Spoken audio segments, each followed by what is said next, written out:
Hello everybody and welcome.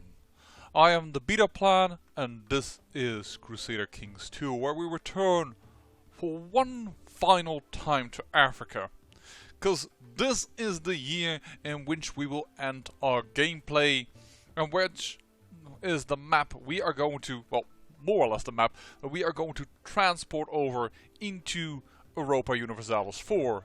And woo-wee, that was a doozy, I can tell you, but I will tell you about that a little bit later. But first, let us focus on the nice things of Crusader Kings 2. I had ended the episode at, or start to record at 23rd of October when I found out all kinds of trouble, but currently we are at the 3rd of November. And I kinda like this because this is the date of my girlfriend's birthday. Woo! But more importantly, we have played now 380 years. It seems like a nice number, and it's almost 3 years off, up to 200 years away from the start date of Europa Universalis, being 1444. So, there's 200 years for the borders to change a wee little bit here before we go into EU4. And I have to change the borders a wee little bit.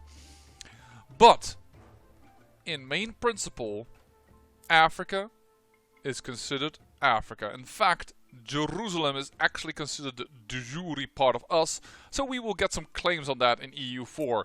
Are we going to go and claim those things? I don't know, they're permanent claims, they can never be gotten rid of, so hey, we can always go for it at one point or another. Right now this country is in shambles, but we have managed to make Greater Syria over here, and that is one of the many released vassals that we have done so in this game.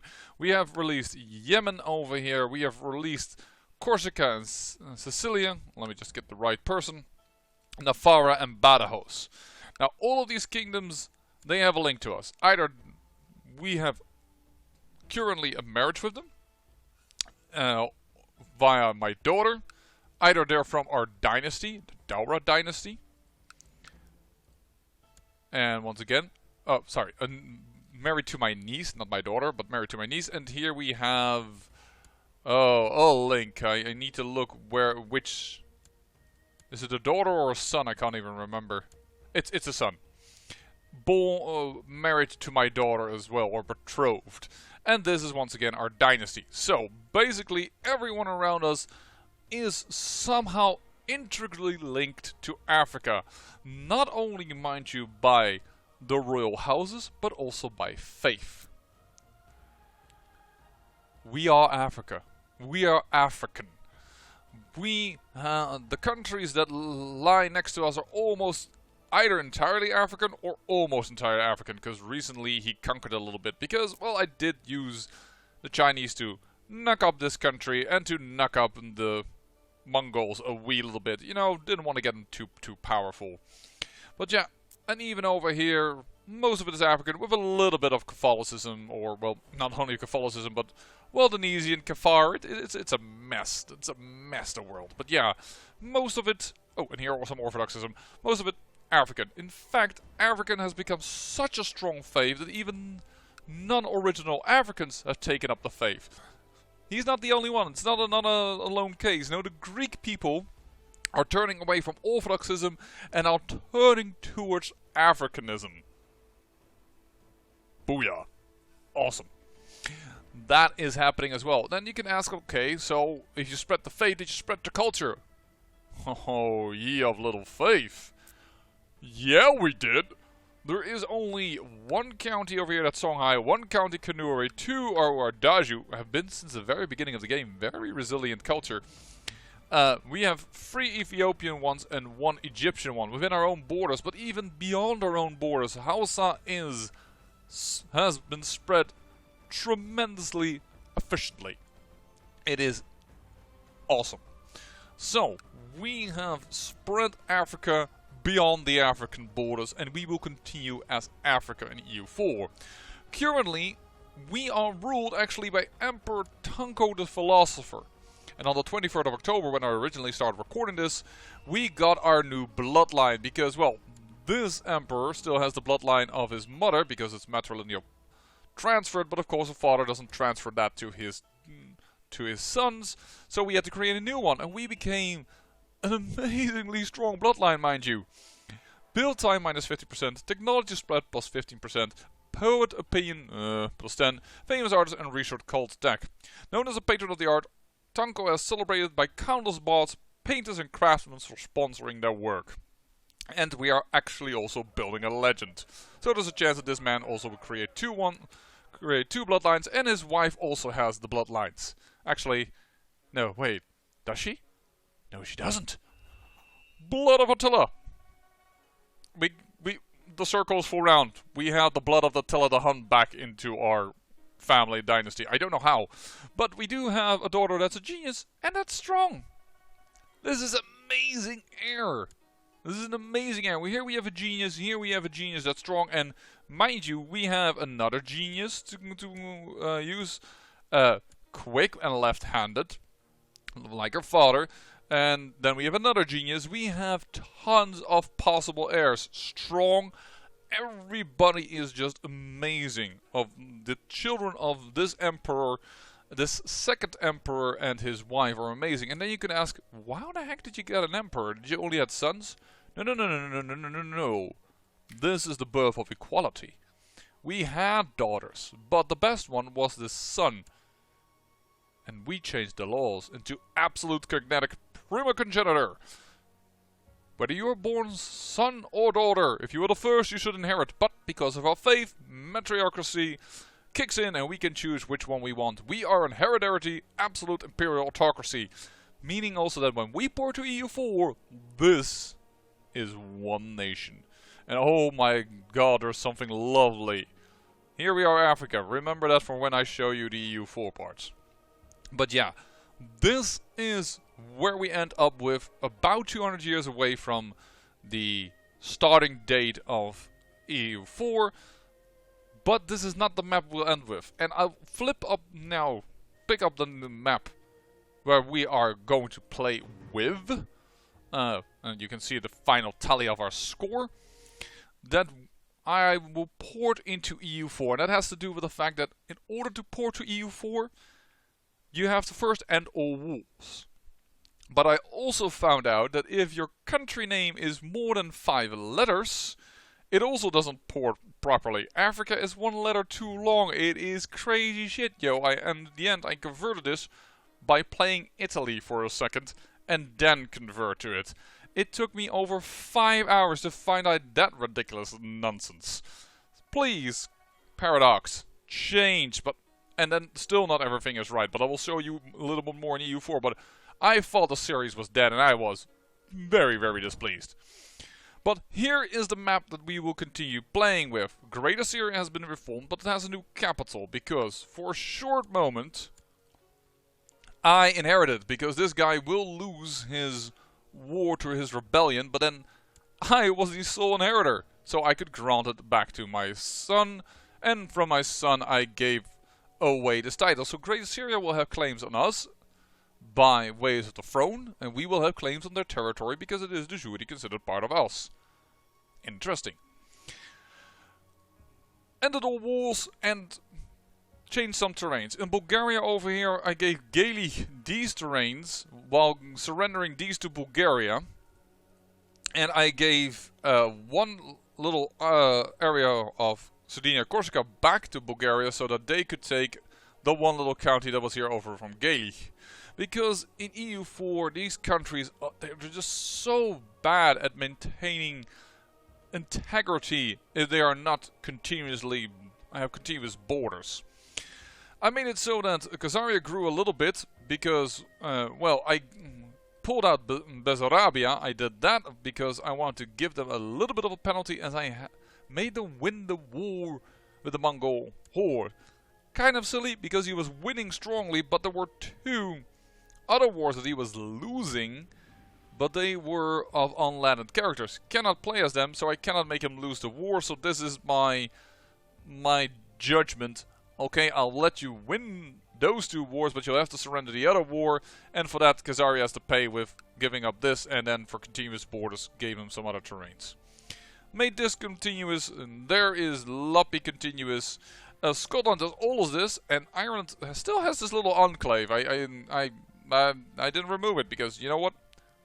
They had weird borders, but I did make sure that England gave Ireland their terrain back.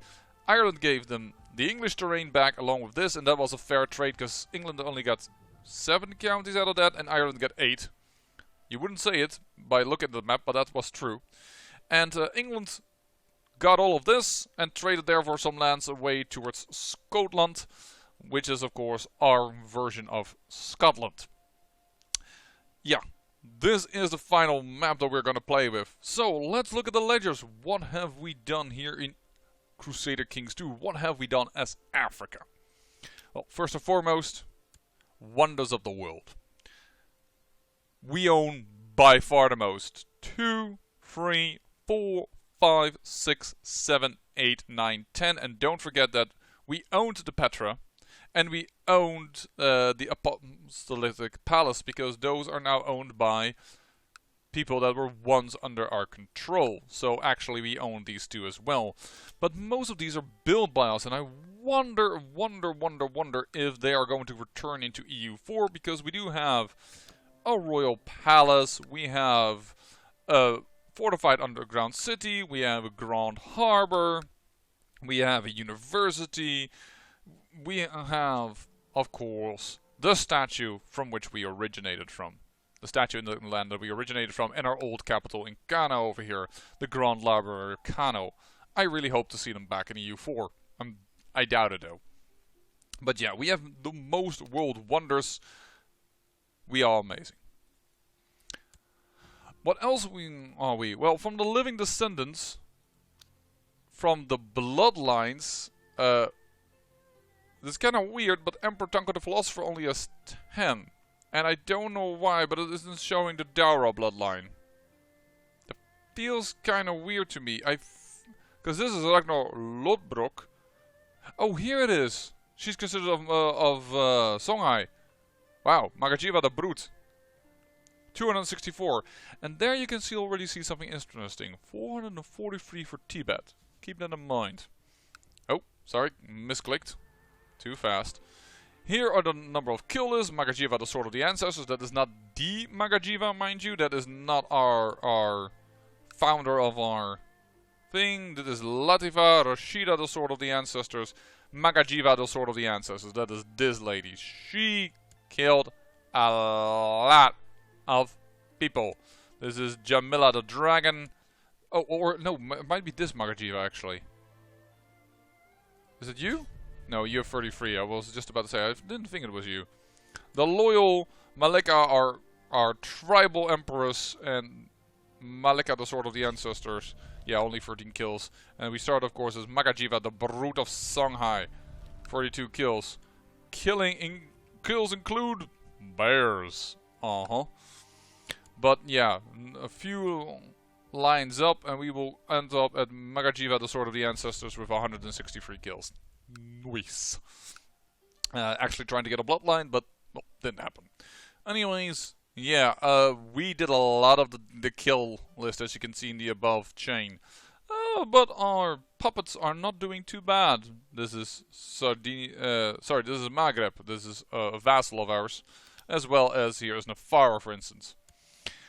Claimants, don't really care about that. Our titles, we don't really care. Our possible inheritance, we don't care. Wars, 0, because that's what we need to do in order to go. And then let's go to a very important stat. Normally you will always see me on top here. This time, not so. Tibet is the larger nation than us. This is a huge realm. Was part under the Western Protectorate. At the end, actually changed back. Currently, kind of weirdly, it's I think is this Nomad? No, don't tell me this is Nomad. Feels like it's Nomad colors, but it isn't. Can't be. No, it's probably, yeah, it's that darker yellow. I was already wondering, like, something is wrong here. Here, there it is. Monotheistic feudal. But that is a huge nation over here. We are actually smaller. For once, we are not the largest. And we are not even close. We are about 60 off, so 1/12 off. And we are not double the size of the next guy. So that's kind of amazing, because normally we do that, but that's all because we really want to be continuing EU4, and that's why you can see nations that we released being actually very much on top of the list as well. Here is Sardinia, Corsica, there is Nafara, here is Greater Syria, here is Badajoz already, and here is Yemen. As you can see, they're certainly in the top of the list, but there are other countries that are just as powerful or near it. We won't be a super powerhouse, certainly not, because we will be focusing on Africa. But yeah, that is our realm size. Well, we don't need all our court, we don't need our vassals, we don't need our dynasty we knew. But then there's another thing, moral authority, you can already see it. Catholicism, 0. African, 100. In fact, Bon, the reformed Bon is even higher. And Germanic, the top 3 reformed... sorry, not the top 3. The 3 reformed pagan religions are all the top 3 in moral authority. Take that, yo. I mean, I find that awesome. I didn't even plan for this. I mean, I wasn't even part of the other ones. We are top. Catholicism is down here. It is losing to Frascatelli, to Kafar, to Waldenesian and Frascatelli. Just wow. In fact, there are some nations that are now truly following those faiths. I know they're not very big, but here is, for instance, Vitebsk, and they're Lollard. Yes. And there is Turov over here. Frascatelli, yes, I know their faces are somewhat similar. That's a little annoying, but yeah. we have, and I think even then this one is, oh no, this is a Catholic still. But yeah, there are actually some other faiths going around here. On top of here, there is still following the Sumenesco faith. Okay, have it your way. Here is a lot of Germanic. Slavic has been, well, basically destroyed. There's a few. This is Romuva. Sorry, I thought it was Slavic, but it's Romuva. Let's see if we can find that back. I think Slavic is off the map. Is it? Where's the Slavic symbol? Slavic.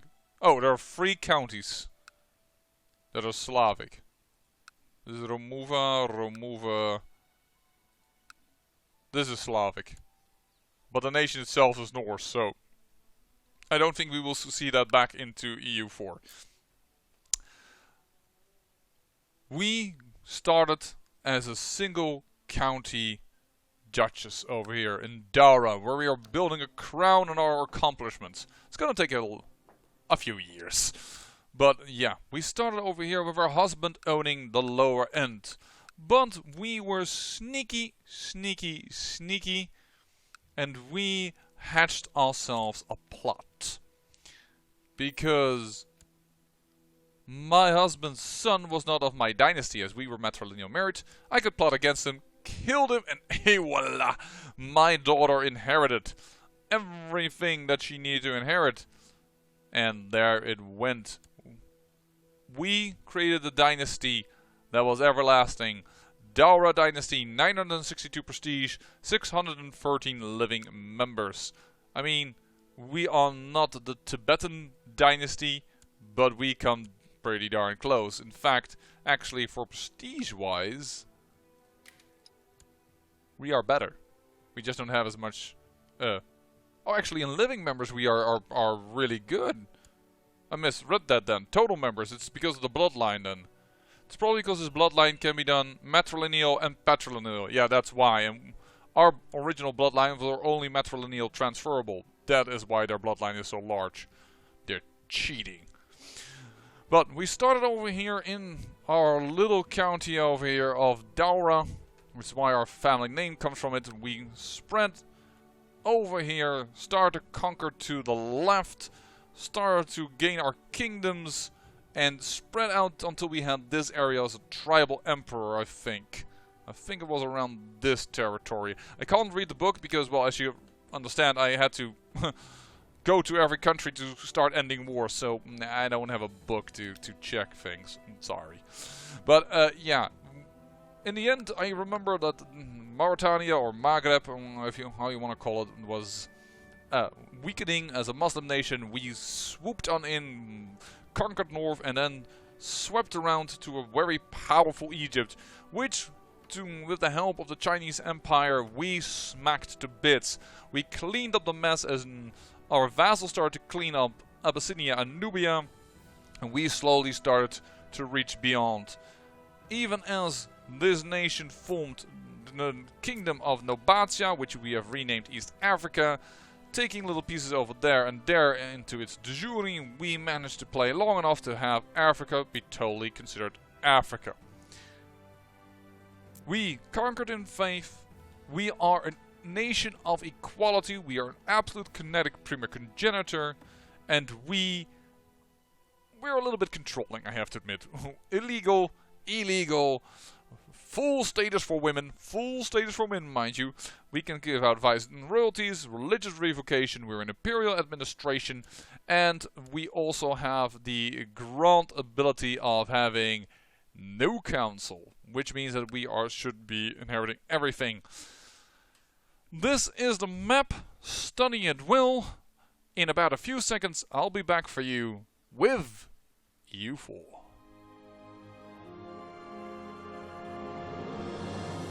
Welcome to EU4. Here we are, and here is the map. As I said, hinted at, when I transferred the game as Africa, things went all wrong. When I transferred it as Italy, things went okay.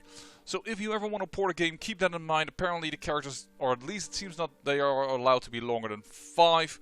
Because what happened then was that England got split up. Our Norse England over here, well, they put in the true England in, they put the Ottoman Empire back in, they put all kinds of countries that are normally there, they tried to force back in, but this save game has been ported well. And you may say, hey, but Navarra is broken up.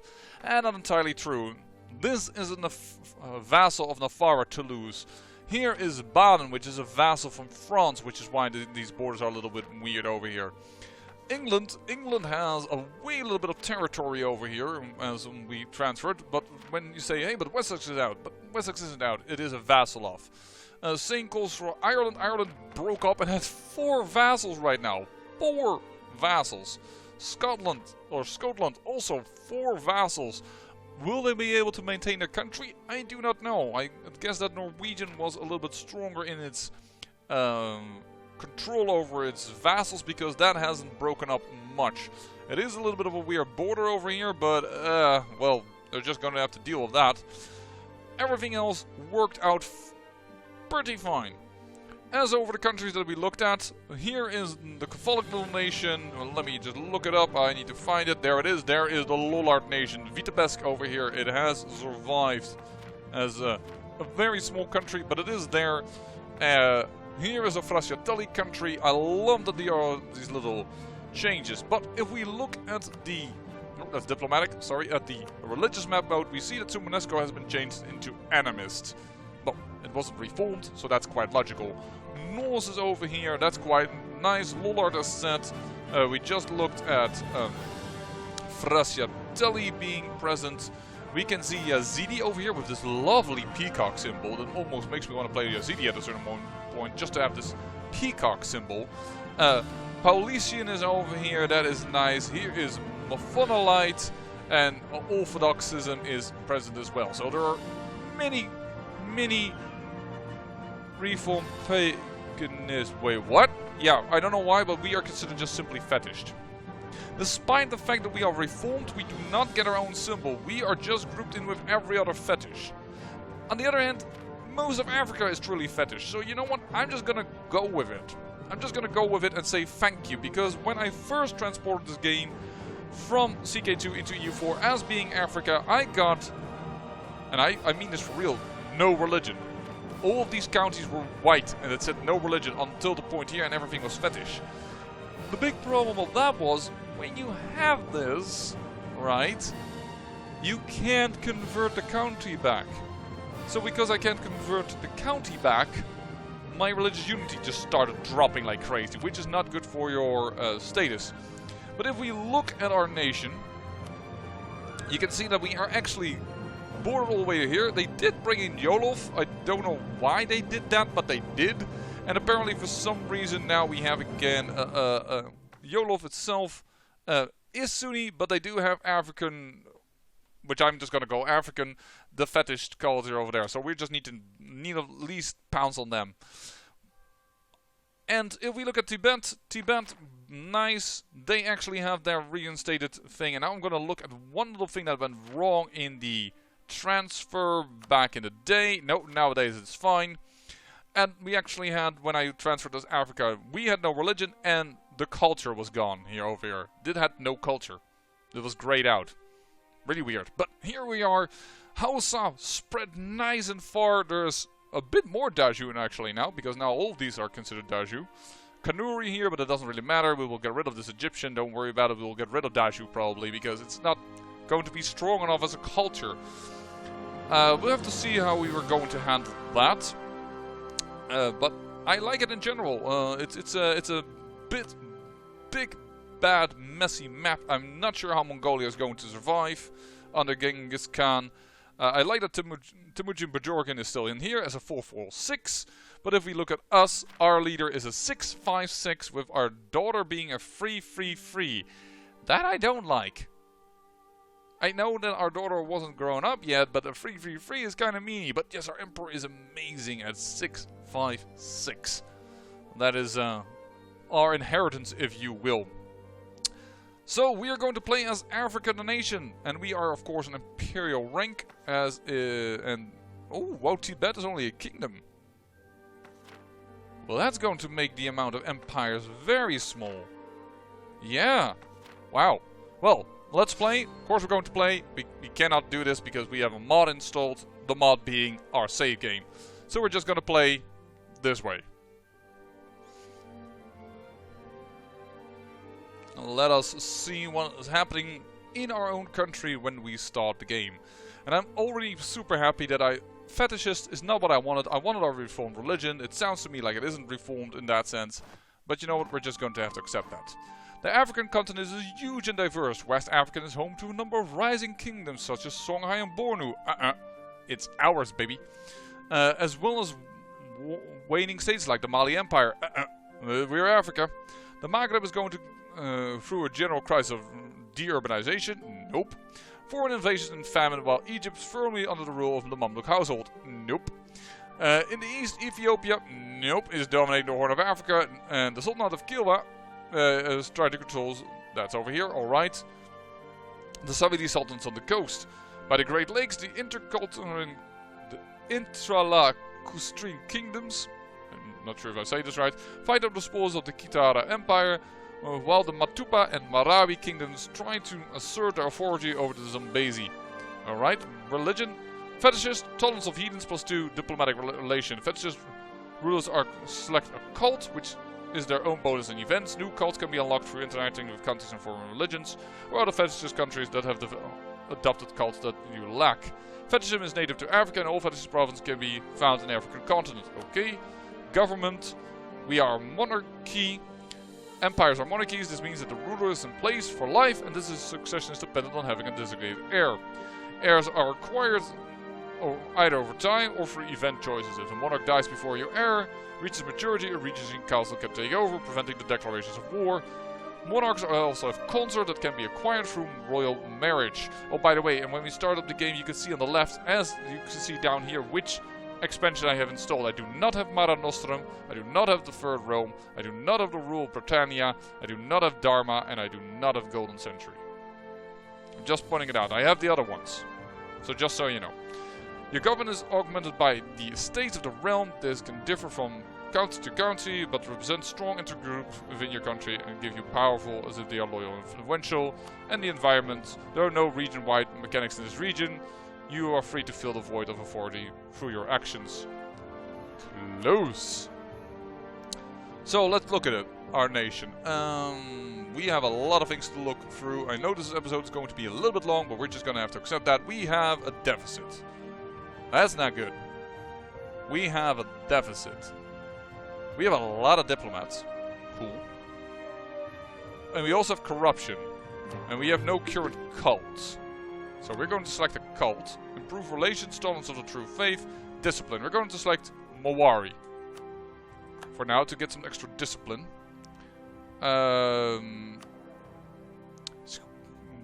Oh, now we have a 554. There is our heir. There is Zara.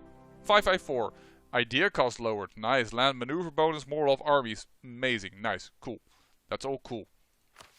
Build the land force limit. We do not have any special missions because we are a generic country. So let's look at our ideas. Hold on. I always have to look at that again. Stability and expansion. Let's start with this anyways. We'll boost our stability to 1. I always like to do this. It's more income. That's good. Less unrest. All good. That's our religion. That's fine. Military. I see that we have way too many forts. Like, way too many forts. This one is nice because it controls a little bit these small countries. I say we will send a small army down here. And I may just detach all the horses. Because in the beginning cavalry isn't that strong. And we are apparently losing money right now and corruption is growing. How fast? Oh, by a lot. That's probably because... yeah, we have way too many territories versus states. That's a thing that always happens when you port a big realm. But we just might be able to control this if we play our cards right. So, I don't want corruption to grow, so let me just... oh, that's missionary strength.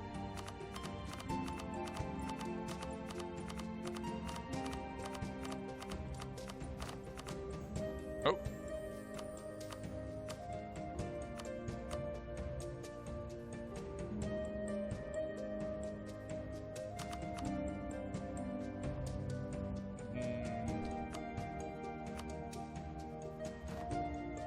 Now it's still considered that I'm growing. Okay, so I have to spend this in order to get rid of the... okay, now I wouldn't be surprised if fleet base, we have way too many heavies. Yeah, we have a ton of heavies. Goodbye. Now you know what? We'll mothball them. We'll mothball them on this coast. But what we mainly want are light ships and galleys to control this territory. Because I assume our trade node, our own home trade node is Cairo. Right? Because what is our capital? This is your capital, this is your main trade city. That seems a little ridiculous because the main... oh no, it is. This is actually the main trade hub here. So if that is what we need to do, then our ships, our lights, need to go and... oh, let's create new units. Sorry, close. You need to protect trade in Alexandria. Because in Alexandria we won't be the key players, because we also have Yemen over here. We won't, despite the fact that this is our main trade node, see, we do not have that much control over it. We are sending money from the Gulf of Aden over here and from Ethiopia. Yeah, that's fine. Because otherwise it will send out again. Yeah, this is pretty good. And this one goes up to Tunis. We'll have to see. Alright. We have way too many forts. I'm going to disassemble quite a few forts. And I'm probably going to take care of lowering quite a bit of the amount of cavalry that we have. Because I also really want to hire advisors. Yearly inflation reduction, we might want that, but that's a +3, so he's too expensive right now. So we're going to go with yearly prestige. And he is Hausa, even if the portraits look very Western. Moral navies, we really don't care, but trade efficiency is good. Let's do that, and we will go with land force limit modifier. I don't think we need that. We probably are way below our land force limit. Yeah. So we don't need that one. So reinforce speed is better. Alright. So many diplomats. So Great Assyria loves us right now. What are do we have claims on it? Sorry. This way. Yeah, we have permanent claims over here. We have permanent claims over here. Nice. So one day we could go for that. You know what? You must be a subject of Yemen, I assume. Yeah, you are. Alright. But I think Navarre is a pretty strong ally. You feel threatened. Interesting. Because near Italy, I think I would like to have an alliance with you. You hate Badajoz, you hate Italy, you hate France. You hate Badajoz as well, you hate Great Syria, and you hate Norway. Okay. You hate Yemen and Sardinia, Corsica, but I might just want to take lands away from you later. In the beginning of EU4, we are going to have to be very nice, guys. Not expand too much. We have way too many states as it is. And we also have to go and look at the states. Yeah, it's such weirdly... Wait, I think that we don't take the gold province now. Trade goods. Yeah, the gold is over here, guys. I would like to have full gold control.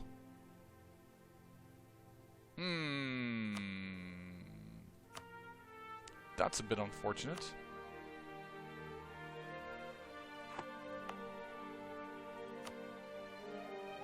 State income is 194. Maintenance costs, yeah. Actually, it doesn't seem like the gold is... Perhaps the gold is coming directly into your coffers. I don't know. That's always a bit of a weird thing. Is Daura is not a... We need to change this as soon as we get an extra state. I don't give a hoot that Daura doesn't earn a thing. Daura is where we come from. And Kano, yo. This is our original territories. We need to get those. Do we see the statue over here? Ruler statue. Yes, it actually is here. Awesome. The Great Library. Diplomats +1. Advisor cost. Local development cost. In Kano, very low. Lowered. Okay, very cool. What's over here? Do we have... Granary of the Mediterranean. Nearby Merchant Republics. Trade cities. No. Cairo. Market Town. The Nile Estuary. It seems that he only took the level 4 things. Possibly. Arid? No, he didn't take them at all.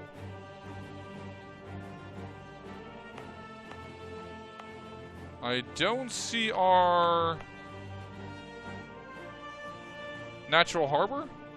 No, I think that has been made there anyways. Let's go over here where we had another one. Yeah, those don't show back.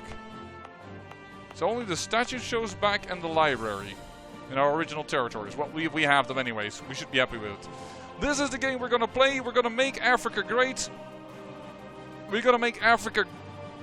I mean great as in the size. Africa's going to be Africa. Anyone that comes on Africa's soil, we will bounce out. It's going to take a long game. And we're mainly going to look into getting more states. Please let me know how I get more states, because that is something I desperately need. I say I hope you are excited for this Africa continued gameplay here in EU4. Took me a lot of time, so you better be grateful, gosh darn it. And I'll see you in the next episode. I say thank you for watching, and remember, great peril yields great beauty.